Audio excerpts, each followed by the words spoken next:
And in those days, we all know he kept Nigeria as much as possible within his powers, within the powers that God bestowed on him, the wisdom God bestowed on him.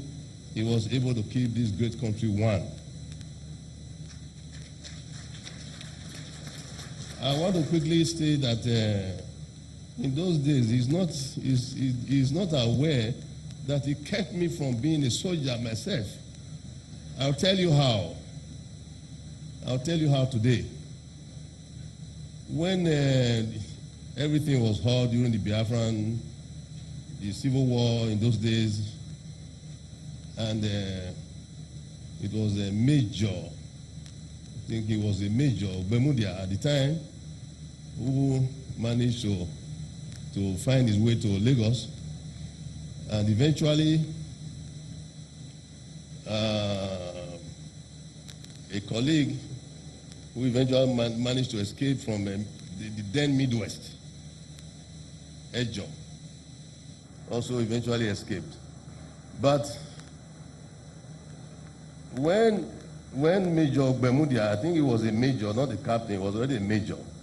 When Major Bermudia got to Lagos, we heard about it. We were youngsters. I was in secondary school and all that.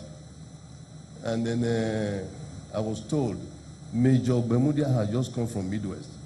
He has just come from Benin to report to my father of the happenings in Midwest, in Benin. And Benin people in Lagos have been told that the Biafrans have entered this palace, this very, very palace, and they have now interfered with the welfare of our grandfather at the time. And every Benin man, I will be over here, I will be over here, you will over here, in Lagos. All Benin men and women, we heard they were enlisting to join the force, to join the army, the federal army, to come back and wipe off these invaders, that these unacceptable invaders. But all that was triggered off because they heard that our revered grandfather welfare was tampered with. That this palace that belongs to the whole Benin, the entire Benin people, the kingdom, the focus, the heart of Benin had been trampled upon. So all the Benin people went to Apapa to go and start enlisting. And I said to myself, is it true? They tampered with my grandfather. So I said, I want to go and enlist myself. I want to go and join the army. So I went to my father. I said, I don't want to go to secondary school anymore. I want to go join the army. I want to go liberate Benin. I want to go and liberate Midwest. And of course, my father simply just said, sit down there, boy, you have to finish your school. But when I eventually heard that General Gowon, my father went to meet him in Dodan Barracks, accepted the story that Major Bermudia came to tell my father in Lagos, accepted the story, accepted to send a battalion or several battalions to go with Bermudia, accompanied by Murtala Mohammed, if I recall, at the time, to come back to Midwest and liberate Benin and liberate Midwest and carry on and push the invaders back to the river, to Onisha. I'm sure His Excellency is surprised that I'm recalling from memory everything.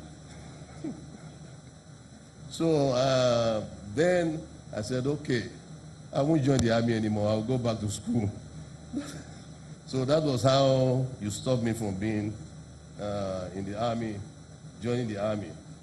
But perhaps from hindsight, you might wonder today, how come I'm the Oba of Benin with the reigning name of A.Y. II, who was once a warrior himself before. Perhaps he's been in the spirit to have been a warrior anyway. Perhaps that was why that warrior instinct was coming out of me when I got an excuse to want to go join the army. But God and our ancestors intervened to state that this is peacetime. We're going to use diplomatic methods and peaceful methods, economic methods to fight whatever battle we have to fight. And here we are today. We are trying our best. That we have to use our wisdom to ensure that the people are empowered, that the youths are empowered, that my people in Benin are empowered, that there is development in the kingdom, that there will always be development in the kingdom. From now on, we will strive to ensure that all aspects, arts and culture, utilities, basic necessities of life are provided for our people. I think at this point, I want to go into the mainstream of my address. That I am indeed delighted to welcome you to the ancient kingdom of Benin, to welcome everybody, and especially to this great occasion.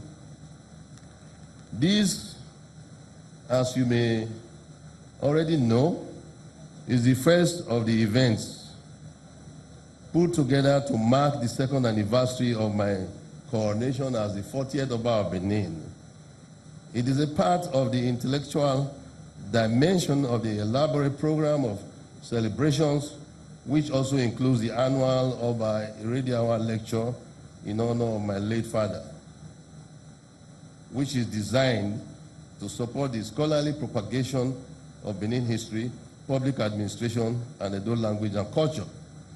I want to thank everyone who has contributed to the success of not just the second anniversary celebration so far, but also to our achievement as a kingdom in the past few years of our reign. This may not be the place for an elaborate account of our accomplishments, but I usually take every opportunity to express my gratitude on behalf of this great kingdom for the love and support I've enjoyed from far and wide, and in the present context from the distinguished ladies and gentlemen gathered here.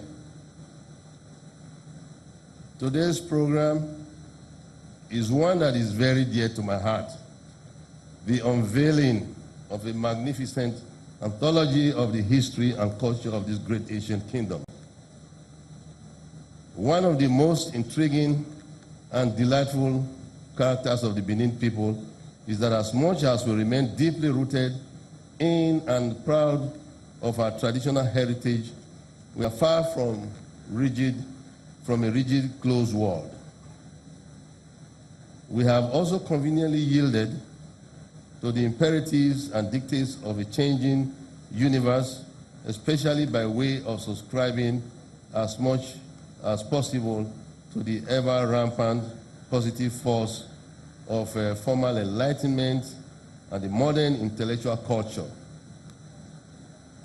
This stance has enabled us to effectively propagate the enduring glories of our unique history and culture. This we have done while preserving the dignity and sanctity of our identity as a people and holding fast to our ancestral bestowers. Today's event powerfully illustrates this in all ramifications. The 20th century marked an epochal turning point in the history of this kingdom. Not only did it usher in the colonial dependent phase of the monarchy, it also oversaw the transformation